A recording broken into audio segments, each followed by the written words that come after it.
Good morning, dear students. I am Pragya Gupta from Gurukul Grove School. Today, I will be teaching you the second lesson of English of class 2. Let's start. The second lesson of English is the animal sounds. ये जो poem है वो बिल्कुल imaginary poem है.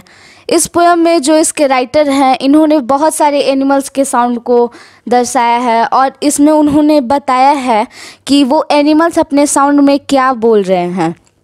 तो अब हम इस पोयम को स्टार्ट करते हैं. Quack quack says the duck, I can't go in a truck. Mew mew says the little cat, come to me you little rat. No no squeak the mouse from the roof of the house. Wow wow says the dog, off he goes for a jog. Baa baa says the sheep, can't find my little Bo Peep. Moo moo says the cow, come and play with me now. Neigh neigh says the horse, don't you dare be so fuss. तो अब हम इस poem के मतलब को समझते हैं कि पोयम हमें क्या कहना चाहता है. So let's start from first stanza. Quack quack says the duck, I can't go in a truck. It means जो डक है मतलब जो बतख है वो क्वैक क्वैक बोल रहा है. क्वैक क्वैक उसका साउंड है. तो बोलना चाहता है कि आई can't go in a truck, मतलब मैं किसी जाल में नहीं फंस सकता. यहाँ पे जो ट्रक है इसका मतलब जाल होगा. अब हम चलते हैं सेकेंड स्टैंजा में. Mew mew says the little cat, come to me you little rat. मतलब जो छोटी सी बिल्ली है, लिटिल कैट मीन्स छोटी सी जो बिल्ली है वो बोलती है म्यू म्यू. और क्या बोलती है कि come to me you little rat, मतलब छोटा सा जो चूहा है उससे बोलती है कि तुम मेरे पास आओ. अब हम चलते हैं थर्ड स्टैंजा में. No no squeak the mouse from the roof of the house. मतलब जो चूहा है, माउस जो चूहा है वो स्क्वैच करता है. स्क्वैच उसका साउंड है. वो बोलता है बिल्ली को नहीं नहीं. कहाँ से बोलता है? वो अपने घर के छत से बोलता है. From the roof of the house मतलब अपने घर के छत से बोलता है. रूफ मतलब छत. अब हम चलते हैं फोर्थ स्टैंजा में. वो says the dog, off he goes for a jog. जो कुत्ता है मतलब जो डॉग है वो बोलता है वो उसका साउंड है. तो उसमें वो बोलता है कि वो जॉग के लिए जा रहा है. मतलब जॉग मतलब घूमने के लिए, दौड़ने के लिए, मतलब वॉकिंग के लिए जा रहा है वो. अब हम चलते हैं फिफ्थ स्टैंजा में. बा says the sheep, can't find my little बो पीप. मतलब जो सीप है, जो भेड़िया है वो बोलती है बाबा. बाबा उसका साउंड है. तो उसमें वो बोलती है कांट फाइंड माई लिटिल बो पिप. लिटिल बो पिप उसका बच्चा है. भेड़िया जो सीप है उसका बच्चा है बो पिप. तो वो बोलते हैं मैं उसे नहीं ढूंढ सकती. तो दूसरे जानवरों से हेल्प मांगती है.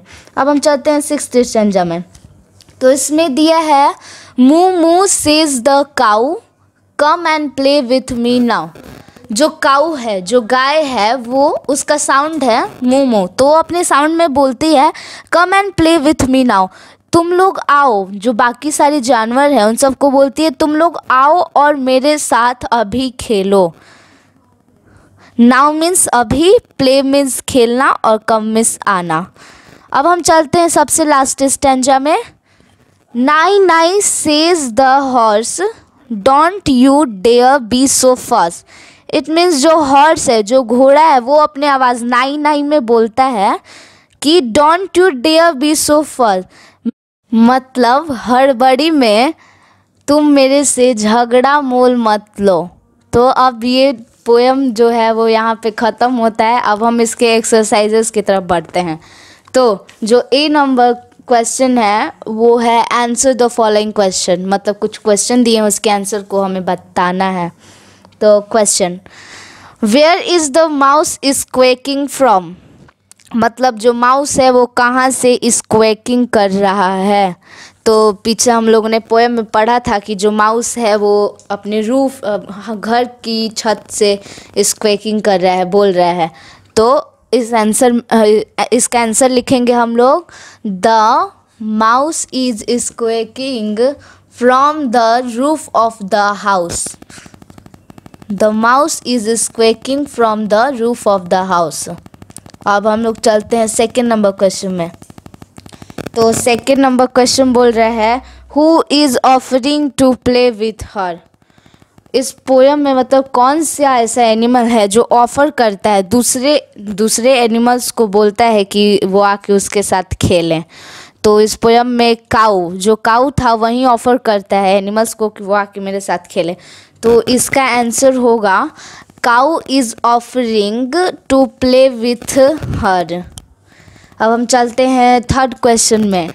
Where is the duck unable to गो।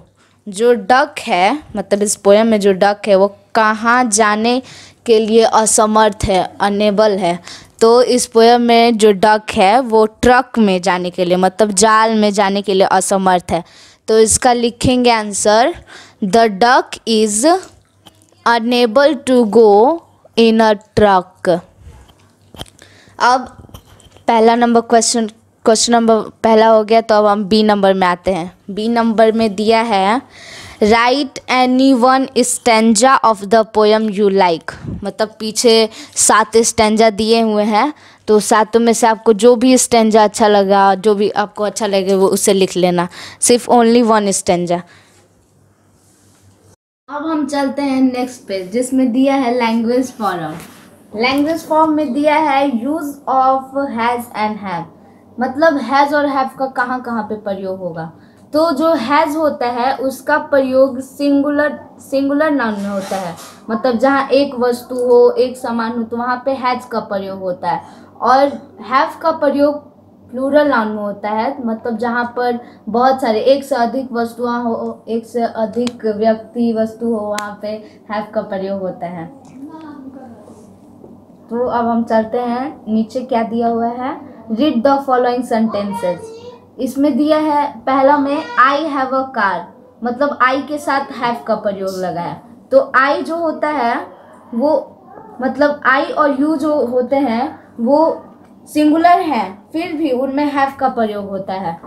और नीचे दिया है ही हैज़ अ बुक। तो हैज़ जो है, मतलब ही जो है वो सिंगुलर है, तो इसीलिए उसके साथ हैज़ का प्रयोग होगा। तो अब हम चलते हैं वाइट बॉक्स में क्या दिया है। तो वाइट बॉक्स में 3 पॉइंट दिए हैं। तो अब हम पहला पॉइंट पढ़ते हैं। हैज़ और have is used to show belonging possessions. इसका मतलब जो हैज़ और हैव है उसका प्रयोग अपना अधिकार जताने के लिए होता है। जैसे पहला वाले पॉइंट में दिया है आई हैव अ कार, इसका मतलब मेरे पास एक कार है, तो हम अपना अधिकार को बता रहे हैं कि हाँ मेरे पास एक कार है। तो अब हम चलते हैं सेकंड पॉइंट में। Has is use with 1 person और थिंग। मतलब जो हैज़ होता है वो एक व्यक्ति और एक वस्तु के लिए प्रयोग होता है।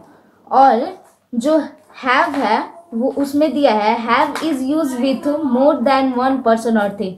मतलब जो हैव है उसका प्रयोग एक से अधिक वस्तु और व्यक्ति पे होता है। अब हम तीसरे पॉइंट पे चलते हैं। तो तीसरा पॉइंट में दिया है I and you are always followed by have though they are singular. जो आई और यू है वो सिंगल है, मतलब सिंगुलर है, लेकिन फिर भी इनके साथ हैव का प्रयोग होता है। नीचे कुछ क्वेश्चंस दिए हैं तो उससे हम पढ़ते हैं। तो पहला number question, match the following and make sentences in the given space on the next page. मतलब नीचे कुछ प्रोनाउंस और नाउन्स दिए हैं और उसके नेक्स्ट वाले बॉक्स में हैज़ और हैव दिया है और उसके बगल वाले बॉक्स में 2 सेंटेंसेस दिए गए हैं। तो इसे हमें एक दूसरे से मिलाकर जो पीछे दिया गया है 12 स्पेस छोड़ा गया है, तो वहाँ पे हमें इन सब से सेंटेंस बना के लिखना है। तो अब हम बी नंबर क्वेश्चन में आते हैं। बी नंबर क्वेश्चन में दिया है tick the correct option in the bracket. मतलब नीचे कुछ ऑप्शंस दिए गए हैं ब्रैकेट में, उसमें जो सही है उस पर टिक करना है। तो पहला नंबर क्वेश्चन देखते हैं। पहला नंबर क्वेश्चन में दिया है a rabbit has slash have big years. मतलब जो रैबिट है उसके पास बिग ईयर है, तो रैबिट के साथ हैज़ लगेगा, क्योंकि रैबिट और रैबिट लिखा है तो रैबिट सिंगुलर है तो सिंगुलर के साथ हैज़ लगेगा। और ऐसे ही नीचे जो जितने भी क्वेश्चंस दिए हैं उसमें आप अपने से कीजिएगा, जैसे कि मैंने पीछे हैज़ और हैव का प्रयोग बता दिया है, तो उससे आप इस सारे क्वेश्चन को खुद से कीजिएगा। अब हम चलते हैं नेक्स्ट पेज में। तो नेक्स्ट पेज में दिया है वर्ड पायर। इसमें दिया है match the animals with their sound. Column A और कॉलम बी। कॉलम ए में एनिमल्स दिए गए हैं और कॉलम बी में उनके साउंड दिए गए हैं। तो कॉलम ए में पहला हॉर्स है, तो हॉर्स जो होता है वो नाई नाई नाई बोलता है, तो इसमें नाई दिया है ऑप्शन नंबर बी में। वैसे ही बहुत सारे और भी आगे एनिमल्स हैं, तो उसे आप अपने से देख के और खुद से कीजिएगा।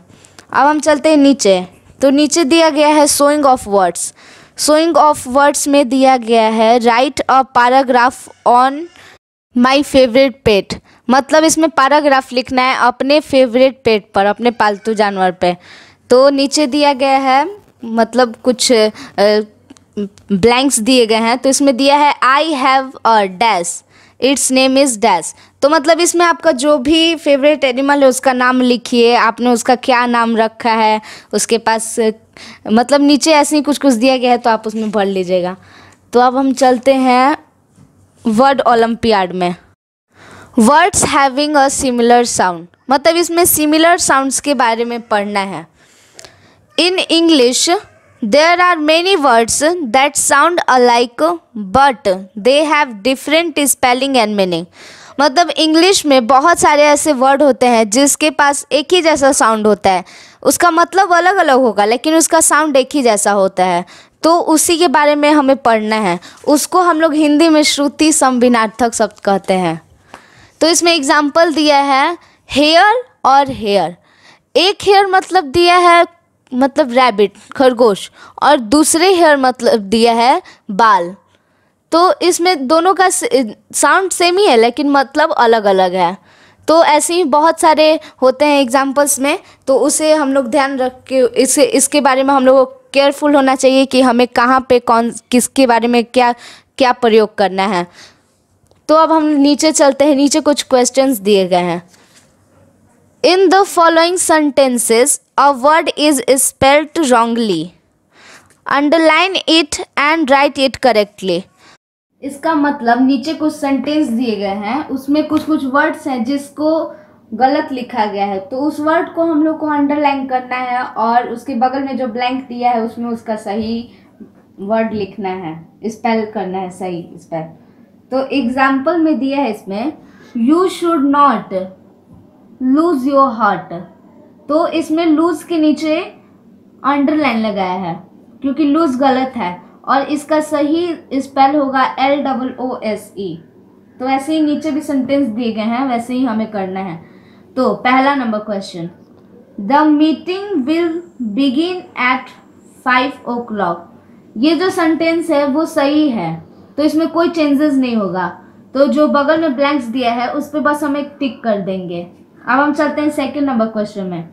The boy has bound in his feet. तो यहाँ पे जो फिट है वो FEAT है, तो वहाँ पे हम लोग अंडरलाइन कर देंगे वहाँ पे क्योंकि वो गलत है, और इसका जो सही स्पेल होगा उसे हम ब्लैंक्स में लिखेंगे। तो ब्लैंक्स में हम लोग लिखेंगे FEET। अब हम चलते हैं थर्ड नंबर क्वेश्चन में। थर्ड में दिया है the cow got to wait in the rain. तो इसमें जो वेट है उसके नीचे हम लोग अंडरलाइन करेंगे और इसका सही स्पेल होगा WET। तो बगल में जो ब्लैंक है वहाँ पे हम लोग लिख देंगे इसको। अब आगे चलते हैं। तो आगे दिया है eureka I can spell well. इसमें दिया है यूज ऑफ एक्सक्लेमेशन मार्क। मतलब विस्मयादि बोधक चिन्ह का हमें प्रयोग करना है। तो नीचे दिया है the mark of exclamation is placed at the end of a sentences that expresses a strong feeling। मतलब जो exclamation का जो साइन है वो किसी सेंटेंस के अंत में होता है जहाँ पे बहुत सा स्ट्रॉन्ग फीलिंग होता है। मतलब जॉय के लिए हम लोग हुरे कहते हैं, हेलो, अल्लास, ये सब के लिए हम लोग एक्सक्लेमेशन का साइन देते हैं। तो एग्जाम्पल में लिखा है what a beautiful picture it is, और लास्ट में एक्सक्लेमेशन का साइन। तो इसका मतलब है कितना सुंदर पिक्चर है, कितना सुंदर चित्र है। तो हम अपने फीलिंग को बता रहे हैं कि ये बहुत सुंदर है, इसीलिए इसमें एक्सक्लेमेशन का साइन दिया गया है। अब नीचे इसी पे आधारित क्वेश्चन है।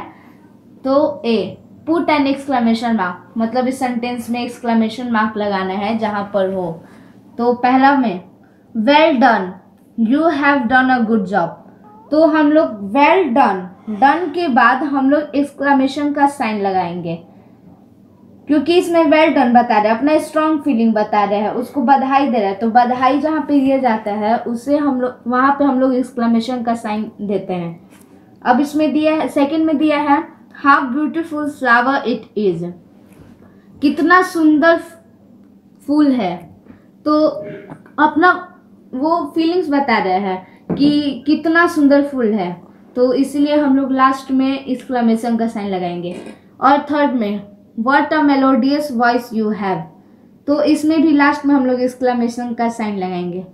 अब हम नेक्स्ट पेज में चलते हैं। तो नेक्स्ट पेज में दिया है बी एक्टिव, और उसके नीचे क्वेश्चन दिया है pick out the names of animals from the given puzzle box and write them in the space below.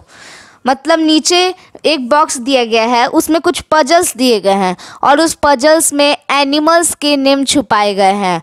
तो उसे हम लोग को ढूंढना है, और नीचे जो 10 ब्लैंक्स दिए गए हैं उसमें इन सब का नाम लिखना है। मतलब इसमें पिक आउट करके, इसमें से ढूंढ के हमें नीचे बॉक्स में उन 10 एनिमल्स का नाम लिख देना है। And thank you. अब जो भी हमने इधर क्वेश्चन बताए, उसके एक्सरसाइजेस करवाएं, और जो भी हमने छोड़ा है उसे आप अपने होमवर्क में कीजिएगा। अगर आपने अपना होमवर्क कर लिया तो कमेंट बॉक्स में डाल दीजिएगा yes I have done. And thank you. Classes चला रहे हैं, तो ये क्लासेस पढ़ने के बाद आप सभी को जरूरी है अपना कमेंट्स डालना। आपको अपना सब्जेक्ट पढ़ के और इसके बाद कमेंट्स में अवश्य लिखिए आइदर यू हैव अंडरस्टैंड और नॉट। इफ एनी क्वेरी उसमें आप मेंशन कीजिए, और अदरवाइज उसमें लिखिए I understood, I have done my homework. और जो भी होमवर्क दिया जाता है उसको पक्का पूरा कीजिए।